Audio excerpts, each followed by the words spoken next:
In this video, I'm going to be ranking the top 10 best free cards right now in NBA 2K23 Myteam. Let me know in the comment section down below your guys' top 10 free cards in the game, or just some of the best free cards you guys think are available right now in Myteam. And let me know what you guys would change about my top 10. And also let me know what free cards you guys are currently grinding for in Season 7. But coming in at the number 10 spot is going to be the name I can never pronounce and probably am saying wrong, but the Dark Matter Sarunas, I think is how you pronounce his first name. But he's going to be a really good offensive point guard, being 6'5" with a 6'8" wingspan. He actually does have an amazing jump shot with the Cal Korver base, the Vince Carter upper on very quick timing, and then he's also got really solid dribble sigs with the Kyle Lowry size up. I think he could have gotten a better escape than the Kobe, but he's got the name behind the back, he's got the quick drops off one, and really good all-around stats and badges for a free card, including a 97 ball handle, 95 speed with ball. Defense is pretty solid, amazing Hall of Fame playmaking badges. He's just a really good all-around free card,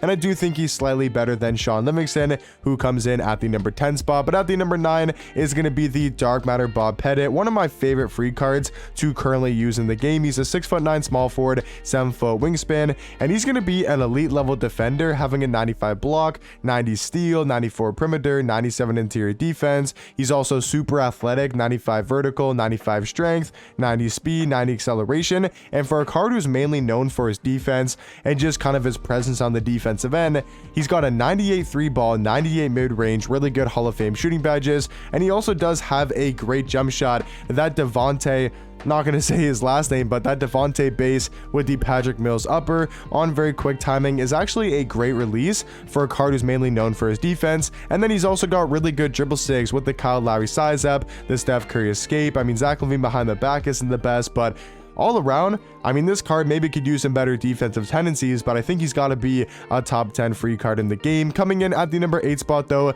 is going to be the Dark Matter Sean Elliott. He's one of the new RNG cards in Season 7. He's a small forward shooting guard, 6'8" with a 6'11" wingspan, and you can get this card by those offline game modes, you know, Clutch M offline and T2 offline, in the wheel spin and in the vault, and he's going to be a really good all-around card. Nothing too crazy about him, though. I don't think he has like an amazing jump shot.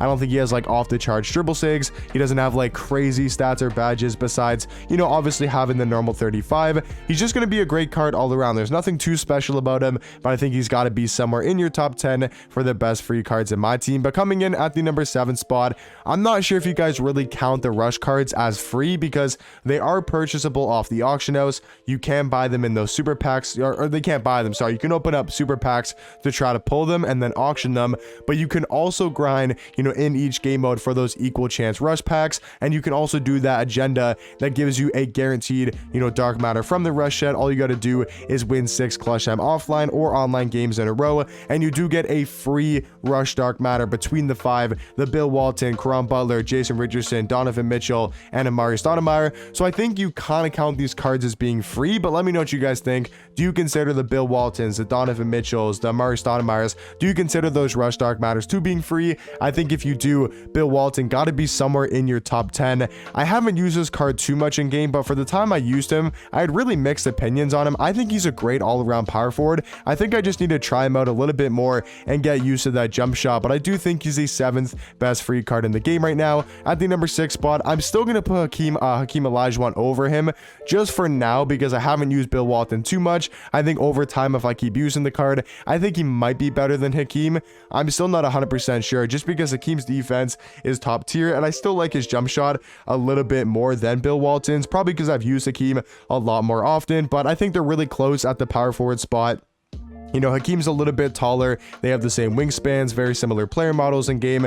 I will say Bill Walton does have way better dribble sigs, so maybe Bill Walton's better than him. I don't know. I think it's really close between Bill Walton and Hakeem. But then coming in at my number 5 spot is going to be the invincible level 40 reward for Season 7, and that's going to be Invincible Zion Williamson, a 6'7" small forward, 6'10" wingspan. He's got 55 Hall of Fame badges. He's got basically 99 every single stat, and you guys are probably wondering, well, how is Zion Williamson not how is Zion Williamson not the best free card in the game if he's the only free invincible? And that's because he's a little bit undersized for a small forward, only being 6'7", and there's just so many great free cards in the game And that's why I think you kind of have to put him at number 5. You maybe could put him a little bit higher if you wanted to. Like at number 4, I do have Artis Gilmore, just because I think for in-game, he's going to be a little bit better than Zion, being 7'2" and can play the center and power forward position. He's got a 7'5" wingspan, and he's a really, really good defender. Like he's got maxed out defensive badges on Hoff.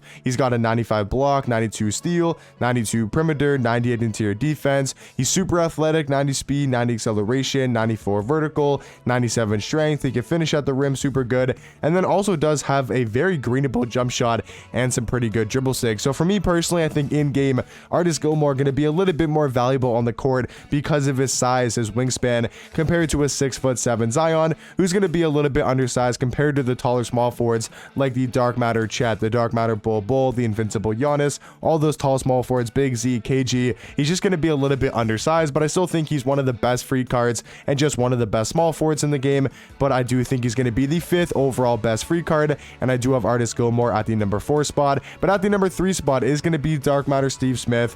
I still think he's a great shooting guard, being 6'8" with a 6'10" wingspan. He does everything at a super high level. Really no flaws about this card. I think number 2 and number 1 could definitely be flip-flopped, and even the same thing could be said for Artis Gilmore and Zion. Like if you wanted to put any of these 4 cards, maybe even number 5, like Alonzo Mourning at 2, Steve Smith at 3, Artis at 4, Zion at 5, I think you can really put them in whatever order you want to, because those 4 cards are super close. In my opinion though, I got Zion at 5, Artis at 4, Steve Smith at 3, and then I do have Alonzo Mourning at the number 2 spot. He's a 6'10" power forward, 7'6" wingspan. And this card plays more like a game than he plays more like a guard than a power forward in game. You know, he's got amazing defensive stats, all above a 97, which is amazing. He's got great athleticism stats. His jump shot is super money with the John Wall base, the Rudy Gay upper on very quick timing. And then he's also got really good sigs, the D-Mitch side up, the tray escape, aim behind the back. You know, he's got quick drops off one. He's got some good dunk packages, and also his defensive tendencies for the block and contest shot going to be super high at a 97. But in my opinion, guys, I think the best free card currently in the game is the new Dark Matter Rick Smith. He's a 7'4" center, 7'7" wingspan, and I think he's on a different level compared to every other free card in the game. Not to say the other 9 free cards are bad, because they're obviously top tier cards in the game, especially for being free, but this Rick Smith card is on the same level as a Yao Ming, as a Taco Fall. I won't say Bull, but he's on that Yao Ming type of level, you know, better than a Kristaps at the 5. He's just so dominant, being 7'4" with a 7'7" wingspan, and I've heard a lot of people say he's actually better than that hero Yao Ming, and that's a pretty bold statement, because Yao is one of the best cards in the game, and I think Artis is right up there with him. Maybe he's not better than hero Yao Ming, but I think he's pretty damn close. He's got a great jump shot, super easy to green within the catch and shoot, the KCP base, and the Dario Saric upper on very quick timing is such an easy jump shot to green in the game. One of the best center jump shots, and then also we know he's going to be one of the best mashers, one of the best paint defenders in the game, and all around super glitchy at the center position. But let me know in the comment section down below, like I said earlier, what free cards you guys currently grinding for in Season 7, and let me know what you guys would change about my top 10, but I'll catch you guys in the next one. Peace.